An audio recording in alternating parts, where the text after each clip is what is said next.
Wow. A really bad performance, man. We've lost here in the Europa League final.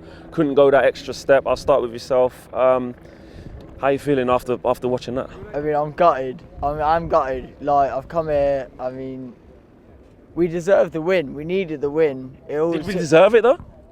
Not from that performance, no. Not from that performance. If we put in the 100%, 110%, we would have deserved it, but we didn't. Do you know what I mean? It, like Bob said earlier, it took to the goalkeeper to decide the match from penalties. Like, we needed a goal in the 90th or the 120th minute to get a goal. And it looked like today that they were out of ideas from very early, and the level of performance just struggled to change. Second half, yeah, all right, cool, we came out, got the goal, then we just went flat again. Yeah, I think it's the performance today is just typical Manchester United this season. You know, we got the goal in the second half. There was a 10-minute spell where we upped the intensity a little bit. I mean, we won the ball back straight from kick-off when we scored. We seemed to sort of the momentum sort of changed a little bit, and then we allowed Villarreal back into the game, and they didn't bother us tonight. No. They weren't that wasn't a great performance from them. I thought their shape was good. I thought that they were disciplined. I do think the referee could have been a bit better tonight as well, because we didn't get a lot of decisions. But hey, this is Manchester United. We're second in the Premier League, and we've just lost to 7th in La Liga on penalties in a cup final. Yeah. This is a side we should be winning. We should be beating. How many of their players get in our team? Before the game, before Who really let you down today in terms of their performances? I think Marcus wasn't great tonight, and I know that Marcus is a fantastic talent. There's no doubt in that. But he's got issues with injuries. You can clearly see that he's been run into the ground by the manager. I think maybe they could have managed him better. I was very surprised that Mason was the one to be hooked. He was the one playing well. I thought Mason. He was the one playing well. And I think I've been massively Ole Gunnar Solskjaer in from the start, and I still am. It does rock your confidence a little bit from tonight. You do have to have question marks about the future of the football club.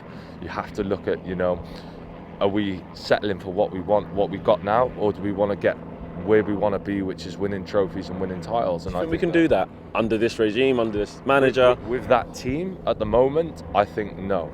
We're a long way behind Man City at the moment, and that's the reality. But I think that with the manager we can. So you still believe in him? I believe in Ollie. I just need he's a new manager in terms of it. I mean, if you think about Fergie, he needed a bit of time to get into it, and Ollie needs a bit of time to get into it, and then when he understands what he's doing, he'll be fine. And we'll get there eventually. He just needs a bit of learning, a bit of player backing, a bit of financial backing from the club, and we'll be okay. We'll get there. You know what, Flex? I do trust him. I do trust him, and I was desperate to see Ole Gunnar Solskjaer lift that trophy today. Desperate. I think that's what hurts the most. But I think it's about accountability as well. You got to look at the team that played. I think not the first player for me that I think could walk off that pitch tonight, go into the dressing room and say, yeah, I gave everything tonight, and that's Scott McTominay. And I think tonight he has really silenced a lot of haters, because Scott gets a lot of stick on on social media and whatnot. I love Scott McTominay. I think he's a fantastic player. He's still very young, but is he good enough in that department? Do we need better in that area, or should he be starting week in, week out for Man United? If he plays like that, the problem with Scott, I find, is just a little bit of consistency, and he's still very young. But when you've got senior players around you, such as obviously your Fred, your Matic, your Bruno Fernandes, your players, your Marcus Rashford's obviously a senior player now, and they're not giving 100%. And then you've got a young lad in Scott McTominay who left everything on that pitch tonight. It should be the other way round. These senior players should be, giving everything on there, encouraging the young players, ordering the young players about, getting players into shape and G'ing the team up. I didn't see that tonight. I didn't see players roll their sleeves up, apart from McTominay and think 100%. Like when we got to 1-1. Yeah. I mean, I was thinking, a goal's gonna. This is what we do. This is what we've been doing all this season. Yeah. And then it was almost like it got to a point where that goal didn't come sort of 10 minutes after getting an equaliser. Then you're going, okay, Ollie, maybe freshen this up now. Like Villarreal freshened it up and managed to steady their ship. Yeah. There's 5 subs you can make in that game. 5, and we didn't make one till like the 80-something minute. No.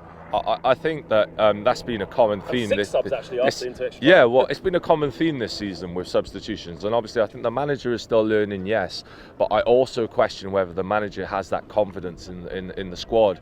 Our squad is not good enough. Especially when it comes, you mentioned earlier, the likes of Liverpool, who are going to have players back next season. Man City, who've just got a fantastic squad, and they are a fantastic team.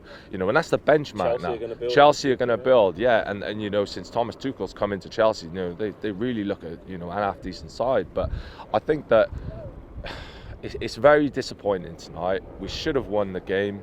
It's a game that we, you know, opposition that we. Thank you. Opposition that we should be beating. It is disappointing, but I just hope that it's a bit of a reality check. I hope the club see this tonight and they invest in the summer. We're desperate for players. What's the priorities? I'll ask you and then I'll come to you. What's the priorities tonight? Yeah. Centre back. Based on tonight. And not just because Maguire was injured? No, absolutely not. Because when Harry Maguire has played, we've made the same mistakes. And you can also question the defensive coach kind of thing, yeah. What the defensive coaching, is that good enough? Should the coaches be changed? Because this seems to be a common theme this season. We can't defend set pieces. It's awful. Lindelof got bullied. And that's something we say a lot. Yeah, and it's time after time after time after time again. And I'm fed up of repeating myself. If you'd have asked me before the game, I would have said Jadon Sancho. Are you saying forget that now? Forget that. Get a centre-back. I think we need a centre-back alongside Harry Maguire, because I'm a massive Harry Maguire fan, but I think having a new centre-back alongside Harry will bring him out and make him even better. Yeah, exactly. So, yeah, centre-back for me all day. That should be the priority in the summer. It is desperately needed. What's your priority to finish off? I mean, obviously, I'd love to see Sancho at the club. Haaland, I'd love to see him at the club, kind of thing. It's a bit of excitement, but like you said, centre back. We need defence, and then eventually, because we can sack easily. What about central midfield? We got Tomini and Fred. We seem to play every single game. Is that good enough? No, it's not every single game. We got Pogba, we got Fernandes. I mean, switch it up. We got Matic. He's still class if he needs to be. We've got plenty of options in the midfield. We've got Van der Beek. He was all right when he can't get a game. No, exactly. But when he does play, he's not very good because he doesn't get a game.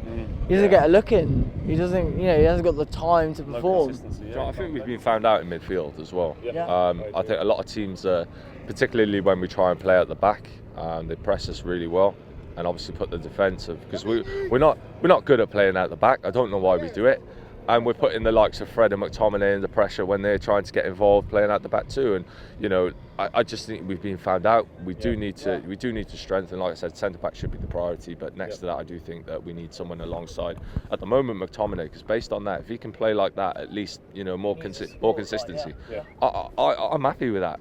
I think he can come off there tonight and hold his head high. Proud of himself, yeah. Listen, fellas, safe travels. Can I just say one more thing? I just want to say this is probably the last time we've seen Juan Mata and possibly David De Gea play. Yeah. So, thank you very much for everything you have done for Manchester United, regardless of the results. De Gea's not the villain today. No, absolutely not. He's not there to score penalties, is he? He's not there to score penalties. He's there to save them, though, and he didn't save any. Exactly. He's done. They've done everything for Manchester United. They've been fantastic servants for the club. Thank you very much for everything, and I wish them all the best for the future. And we just go again next season. But hopefully they take note of this tonight and we strengthen in the summer. Nice one, fellas. I second that completely, yeah. Cheers, guys. Cheers. Cheers. Big thank you to you guys for watching the latest of our videos. And if you want to check out more, make sure you do that just to the right of me. We are the biggest and best Manchester United channel in the world. Make sure you check us out on all of the socials as well. Facebook, Instagram, Twitter and YouTube. The socials are along the bottom. Peace.